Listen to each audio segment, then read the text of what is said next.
Hello everyone, welcome once again in my YouTube channel इनके career academy. तो देखिए, अभी हम लोग क्लास 10th के इकोनॉमिक्स को पढ़ रहे हैं, जिसमें दूसरा चैप्टर चल रहा है जिस नेशनल इनकम। और इसमें आज लास्ट क्लास है जिसमें हम समझेंगे भारत का राष्ट्रीय आय और इसके ऐतिहासिक परिवेश को, यानी कहां से राष्ट्रीय आय की गणना करना शुरू किया गया और अभी राष्ट्रीय आय की गणना किस प्रकार की जाती है। तो देखिए, सबसे पहली चीज कि अगर हम बात करें स्वतंत्रता प्राप्ति से पहले की, तो स्वतंत्रता प्राप्ति से पहले भारत में राष्ट्रीय आय की गणना का कुछ खास प्रयास नहीं किया गया। यानी राष्ट्रीय आय की गणना की गई लेकिन कुछ खास प्रयास उसका नहीं किया गया, यानी इस पे कुछ खास ध्यान नहीं दिया गया स्वतंत्रता प्राप्ति से पहले।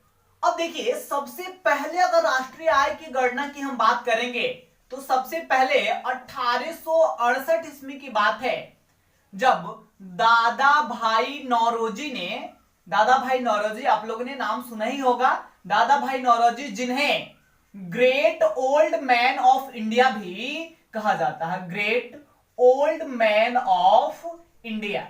और देखिएगा, इन्होंने सबसे पहले भारत की राष्ट्रीय आय की गणना किया था। और दादा भाई नौरोजी ने राष्ट्रीय आय की गणना करके और उसका जो एक्सप्लेनेशन था, इन्होंने अपना एक बुक लिखा और उस बुक में इन्होंने बताया कि भारत की राष्ट्रीय आय कितनी है या भारत की पर कैपिटा इनकम यानी प्रति व्यक्ति आय कितनी है। तो उनका बुक था poverty and on British rule in India, on British rule in India. और इस बुक में ही उन्होंने सबसे पहले भारत के राष्ट्रीय आय के मतलब चर्चा की थी। और इस बुक में दादा भाई नौरोजी के द्वारा बताया गया था कि भारत का जो पर कैपिटा इनकम है, यानी भारत का जो प्रति व्यक्ति आय है, वो मात्र 20 रुपया है। मतलब उस समय इन्होंने बताया था कि भारत का प्रति व्यक्ति आय कितना है, मात्र 20 रुपया। और यह भी वार्षिक प्रति व्यक्ति आय था। काफी कम लग रहा है ना, एक वर्ष में प्रति व्यक्ति आय भारत में 20 रुपये मात्र। और ये आज का नहीं है, हमें कम इसलिए लग रहा है बिकॉज हम आज के अकॉर्डिंग सोच रहे हैं, लेकिन ये आंकड़ा है 1868 ईस्वी का। अब देखिए, इसके बाद अगर और आगे बढ़े तो स्वतंत्रता प्राप्ति के बाद, हालांकि स्वतंत्रता प्राप्ति से पहले ही समय है लगभग 1925 से 1929 तक का।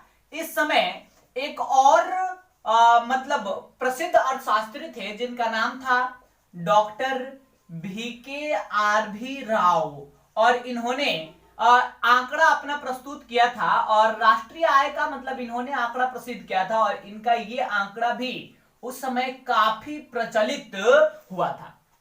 तो स्वतंत्रता प्राप्ति से पहले सबसे पहले तो दादा भाई नौरोजी ने राष्ट्रीय आय का गणना किया था। फिर 1925 से 29 तक डॉक्टर VKRV राव ने भी राष्ट्रीय आय की गणना का प्रयास किया। लेकिन अगर हम बात करेंगे स्वतंत्रता प्राप्ति के बाद का, तो स्वतंत्रता प्राप्ति के बाद जो है इस राष्ट्रीय आय की गणना पे विशेष ध्यान दिया गया। और आप समझिएगा, स्वतंत्रता प्राप्ति के बाद जो है राष्ट्रीय आय की गणना किस प्रकार किया गया। तो देखिए, सबसे पहली चीज कि अगस्त 1949 ईस्वी में एक व्यक्ति थे जिनका नाम था प्रोफेसर PC महालनोबिस। और प्रोफेसर PC महालनोबिस की अध्यक्षता में, इनकी ही अध्यक्षता में एक राष्ट्रीय आय समिति का गठन किया गया। और यह राष्ट्रीय आय समिति जो है, इसके द्वारा 1948 से 49 तक का राष्ट्रीय आय निकाला गया। और इस एक वर्ष का भारत का जो राष्ट्रीय आय था उस समय फाइंड किया गया था 8,650 करोड़ रुपया। मतलब ये भारत का राष्ट्रीय आय। और उस समय भारत का मतलब इस एक वर्ष के दौरान जो भारत का प्रति व्यक्ति आय था, ये फाइंड किया गया था 246.90 रुपीज। तो इस प्रकार PC महालनोबिस की अध्यक्षता में जो गठित किया गया था राष्ट्रीय आय समिति, उसके द्वारा ये आंकड़ा जो है कलेक्ट किया गया सन 1948 से 1949 के बीच। अब देखिए, यहां पे और आगे चले तो फिर आगे हुआ क्या कि एक संस्था का स्थापना किया गया 1951 ईस्वी में। और एग्जैक्ट टाइम की बात करें तो ये टाइम होगा 2 मई 1951 और इस तारीख को CSO नामक एक संगठन का स्थापना हुआ। इसका फुल फॉर्म होता है सेंट्रल स्टेटिस्टिक्स ऑर्गेनाइजेशन। इसको हम हिंदी में बोलेंगे इसको हम हिंदी में बोल सकते हैं केंद्रीय सांख्यिकी संगठन।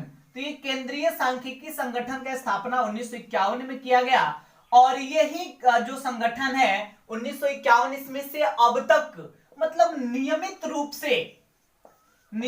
से यह संगठन जो है भारत में राष्ट्रीय आय के गणना का काम करती है और अपने मतलब सीएसओ के द्वारा अब डाटा को कलेक्ट किया जाता है, विभिन्न प्रकार के आंकड़ों को एकत्रित किया जाता है और इसी के द्वारा मतलब भारत में राष्ट्रीय आय की गणना की जाती है और इसी के आंकड़ा को हमारे सामने पेश किया जाता है। तो देखिए आज के वीडियो में हम आपको बताएं कि भारत में राष्ट्रीय आय की गणना सबसे पहले कब और किसके द्वारा किया गया, फिर उसके बाद स्वतंत्रता प्राप्ति से पहले किसके द्वारा प्रयास किया गया, स्वतंत्रता प्राप्ति के बाद किसके अध्यक्षता में राष्ट्रीय आय समिति का गठन हुआ और फिर वर्तमान समय में राष्ट्रीय आय की नियमित गणना कौन से संगठन के द्वारा किया जाता है। तो इस वीडियो के लिए बस इतना ही, ये चैप्टर फिनिश हो गया। अब अगले चैप्टर में हम आपको पढ़ाएंगे मुद्रा, बचत और साख के बारे में। तो नेक्स्ट वीडियो में आपको जानना है जनरली मतलब जब मुद्रा का आविष्कार नहीं हुआ था यानी जब मनी का आविष्कार नहीं हुआ था उस समय बार्टर सिस्टम प्रचलित था यानी वस्तु विनिमय प्रणाली। वस्तु विनिमय प्रणाली क्या है और वस्तु विनिमय प्रणाली में कौन कौन सी कठिनाइयां होती थी, इसको हम अगले वीडियो में समझाएंगे।